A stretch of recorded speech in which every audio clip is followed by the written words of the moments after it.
Ini udah direkam? Udah. Oke. Ya, 1, 2, 3. Shalom anak-anak Tuhan kelas 11. Ketemu lagi bareng saya. Dan kali ini saya nggak sendirian. Saya bareng sama teman kalian, Shannon Irwin ya. Oke. Sebelum kita mulai pelajaran kita, Shannon akan pimpin dalam doa. Mereka satu dalam doa. Tuhan, terima kasih kami sudah berkumpul di sini mau mendengarkan pembelajaran yang diberikan ya Tuhan. Tolong pembelajaran ini kami dapat mengerti dan kami terapkan dalam kehidupan kami. Terima kasih ya Tuhan, ampuni segala dosa dan kesalahan kami dan Tuhan Yesus. Amin. Oke, terima kasih Shannon. Nah, jadi judul untuk pelajaran kalian yang bab kedua ini, judulnya adalah Keluarga Pusat Utama Pendidikan. Ya, catat, Keluarga Pusat Utama Pendidikan. Nah, kita mulai dengan pertanyaan nih, Nong. Menurut kamu, pusat utama pendidikan itu siapa atau apa pusat utama pendidikan? Menurut aku pusat utama pendidikan itu keluarga dan gereja. Oke, makasih ya Nong jawabannya. Dan ya, bagus jawabannya. Dan sekarang kita buktiin, sebenarnya siapa sih pusat utama pendidikan gitu.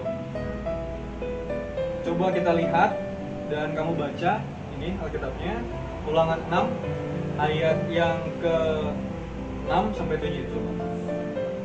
Ulangan 6 ayat 6 sampai 7. 6 sampai 7. Dengarlah hai orang Israel, Tuhan itu Allah kita, Tuhan itu Esa. Kasihilah Tuhan Allahmu dengan segenap hatimu dan dengan segenap jiwamu dan dengan segenap kekuatanmu.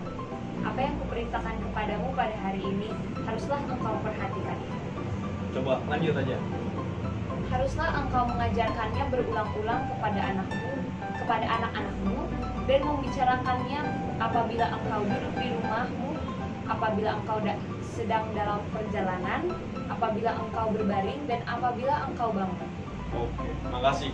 Nah, jadi kalau kalian baca di ayat ini, Ulangan 6 ayat 4 sampai 9 lebih tepatnya, kalau kalian lihat ada kata anak di situ, ya kan? Oke, ada kata anak. Kalau anak berarti yang kasih tahu itu siapa? Orang tua. Orang tuanya, ya, orang tuanya. Jadi tadi Shannon kasih jawaban gereja sama keluarga. Jadi kita lihat di sini ada anak dan ada juga orang tua. Oke, cuma satu ayat lagi nih. Coba kita lihat di 2 Timotius 1 ayat 3 sampai 10. 2 Timotius 3 ayat 1 sampai 2 Timotius 1 ayat 3 sampai 10.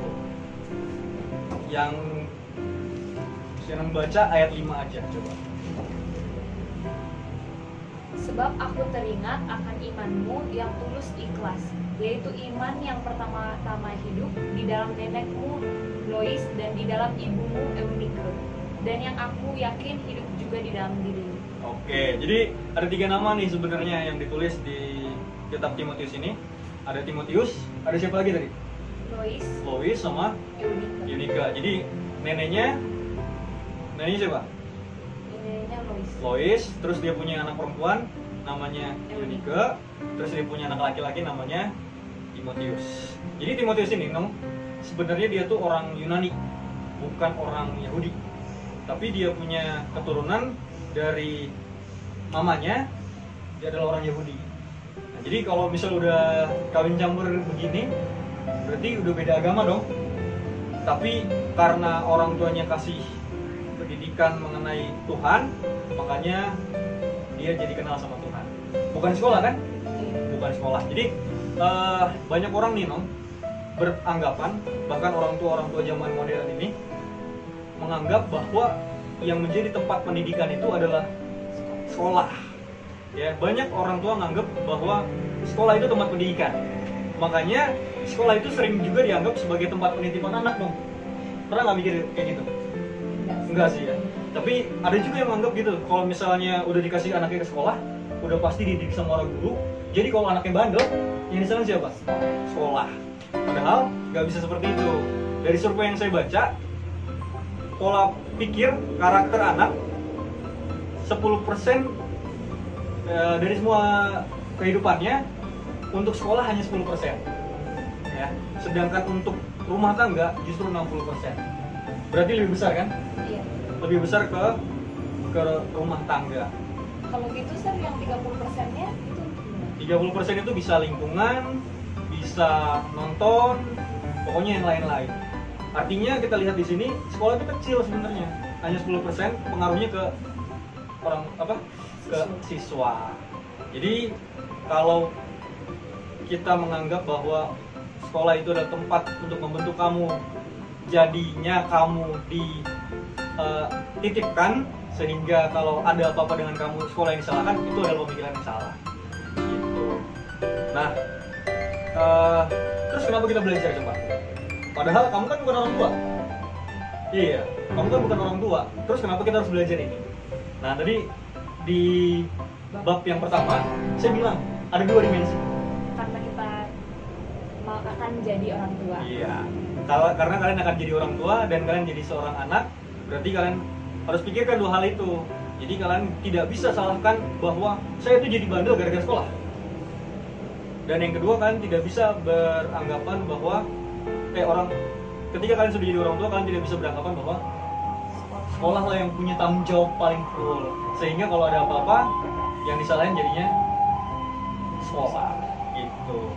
Nah, yang kamu harus tahu lagi sebenarnya mana duluan coba? Sekolah duluan atau rumah tangga duluan? Keluarga dulu lah. Keluarga dulu. Coba kita lihat nih, ya. Di penciptaan. Di saat penciptaan, Tuhan menciptakan manusia, udah ada sekolah belum? Belum. Nggak ada sekolah waktu itu. Ya. Waktu itu yang ada justru keluarga. Itu Adam dan Hawa, terus akhirnya mereka punya anak Kain dan Habel. Terus menerus menurun, semua keturunan ada. Sekolah itu pertama kali justru di saat Elisa. Tahu Nabi Elisa ya? Cerita yang paling terkenal tentang kapak pengapung. Nah, itu cerita itu sebenarnya punya latar belakang mereka mau bikin sekolah. Jadi sekolah mereka udah sempit. Sekolahnya bukan sembarangan sekolah nabi-nabi. Jadi orang-orang Israel akan sekolahin anaknya ke situ untuk sekolah agama. Ini plus sama pacing gitu kan. Nah, jadi saat itu Elisa lah yang jadi kepala sekolah pertama. Pendiri sekolah itu Elisa. Nah, terus turunlah sekolah semuanya jadi makin banyak. Sekolah paling pusat tuh di Betel. Di Betel sampailah zaman Yesus. Tapi sekarang pertanyaannya menurut kamu Yesus sekolah nggak? Enggak. Yesus justru nggak sekolah coba. Itu hal yang sangat penting yang kalian harus tahu. Yesus itu nggak sekolah. Makanya ketika Yesus ngajar, orang-orang tuh aneh. Apa buktinya? Orang kaget. Waktu dia masih kecil. Umur berapa dia hilang? 12 tahun dia hilang. Dia tinggal ketinggalan di bait suci ya? Bait suci. Terus orang-orang kaget. Padahal dia ini nggak belajar di mana-mana. Siapa yang ngajar? Ayo. Dia sendiri. Hah? Yesus. Yang ngajar adalah ibunya Maria. Oh. Iya. Nah, jadi itulah sebabnya pendidikan seorang anak itu menjadi tanggung jawab dari siapa? Keluarganya. Nah, nih, ada 2 hal yang harus kalian catat nanti. Kamu juga harus catat ya. Iya. Jangan teman-teman kamu yang nonton aja. Yang menjadi tahapan pendidikan itu ada 2 Pertama sosialisasi. Ya, ingat tuh sosialisasi yang pertama. Yang kedua edukasi. Apa bedanya? Ini sama-sama pendidikan Sosialisasi itu bisa mendidik, edukasi apalagi. Nah, kalau sosialisasi itu begini. Di rumah papa mama pernah nggak berantem misalnya? Pernah ya, papa mama saya juga pernah berantem depan saya. Tapi sadar atau enggak bahwa tanpa mereka bilang sama kamu bahwa kita harus menjadi orang yang sudah berdamai, tapi orang tua kita berantem di depan kita, itu jadi pendidikan buat kita. Setuju nggak sama saya? Iya. Iya, jadi kalau orang tua berantem, memang mereka nggak ngajarin supaya kita suka berdamai. Tapi karena mereka berantem, nggak ngajarin apa-apa, jadinya kita juga ikutan berantem. Gitu. Itu sosialisasi yang pertama. Terus, misalnya lagi ketika kita melihat bapak saya pakai celana, mama saya pakai rok. Oke. orang tua nggak akan langsung ngajarin supaya kita pakai celana atau pakai rok. Tapi kalau misalnya kita lihat bapak kita pakai celana, ibu kita pakai rok, berarti kalau cowok pakai celana, kalau cewek pakai rok. Nah, apalagi misalnya ya, kalau misalnya kita ngomong tuh sebenarnya nggak lebih di arah sosialisasi, bukan diajarin. Sopan. Iya. Untuk ngomong sopan kan, bener kan? Ngomong kasar kita belajar pertama kali di mana? Di rumah kan justru. Iya. Atau di lingkungan main malah. Iya. Tapi kan paling pertama kita di rumah dulu. Nah itu namanya sosialisasi. Sosialisasi itu pendidikan yang tidak disengaja dong. Tapi yang kedua tidak tertulis, nggak disengaja supaya kamu harus lakuin ini, enggak. Tapi kalau edukasi yang kedua nih, ini disengaja. Tadi sosialisasi enggak sengaja. Kalau edukasi disengaja. Apa contohnya? Ayo renungan pagi. Iya. Terus makan pakai tangan kanan. Supaya apa? Supaya bersih. Supaya bersih. Tangan kanan. Iya, tangan kanan kan. Ya bisa juga sih, ya. Ya makan pakai cuci tangan, ya kan? Terus apalagi nong kira-kira nong?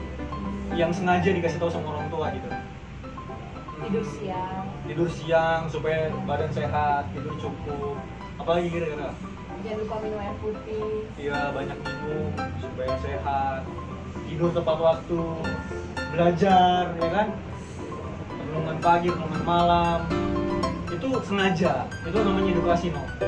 Jadi pendidikan itu bisa secara sosialisasi, bisa secara edukasi. Nah, itulah sebabnya kenapa banyak orang bisa belajar bicara kasar karena dapat pendidikan secara sosialisasi. Kenapa? Nongkrong nih sama teman-teman, kan nggak diajarin sama temennya, ngomong kasar kamu, enggak kan? Ngomong ini gitu, enggak. Tapi karena kamu dengar teman kamu setiap hari ngomong kasar, jadi kamu keikut gitu. Nah itulah sebabnya karena keluarga yang punya waktu pertama kali, kamu lahir di mana, no? Di Bandung. Terus di sekolah atau di rumah tangga? Di rumah sakit. Iya, di rumah sakit kan, artinya di keluarga kan? Iya. Waktu umur kamu 1 sampai 5 tahun kamu di mana?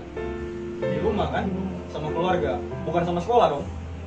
Udah sekolah sih. Kelas umur 1? Enggak. Umur 1 belum kan? Iya. Masih bayi pasti 4 lah. umur 4 lah udah sekolah TK gitu ya. Iya. Tapi kan umur 1 sampai 3 tahun siapa Di duluan? rumah. Di rumah kan. Jadi pendidikan yang pertama dan terutama itu keluarga. Itulah sebabnya ini jadi tanggung jawab terbesar yang setiap orang punya. Dan saya rasa nih, corona ini punya pengaruh besar buat kita. Kenapa kira-kira, Mam? Karena kita cuma di rumah aja. Iya. Dan akhirnya dapat pendidikan dari orang di rumah, orang di keluarga. Iya. Sekarang kamu berarti sama opung ya? Iya. Sama opung sama kakak. Sedangkan kalau kamu di luar nih, kamu misalnya kumpul sama orang kan pasti bergaul sama orang, dan akhirnya pendidikannya dapat dari orang lain. Nah sekarang kelihatan lah, kamu punya waktu banyak di rumah, dapat pendidikan di keluarga, pergunakanlah dengan baik. Karena keluarga adalah pusat pendidikan yang pertama dan terutama. Oke, itu aja Nong pelajaran kita. Semoga kita mengerti. Jadi tugasnya adalah catat hal-hal penting di pelajaran kita ini, terus kirim ke Google Classroom supaya kamu dapat nilai. Langsung dapat nilai bagus kan? Kamu kemarin dapat berapa Nong? 100. Kalau ngumpulin nilai langsung dapat 100. Jarang-jarang kan dapat tugas, kerjain tugas langsung dapat 100 kan? Oke, kita akan tutup dengan berdoa. Kita berdoa. Bapa kami di surga, terima kasih untuk waktu ini. Kami sudah belajar, biarlah kami mengerti apa yang kami pelajari, agar kami boleh menjadi anak-anak Tuhan yang suatu hari nanti ketika mempunyai keluarga akan mendidik anak-anak dengan baik.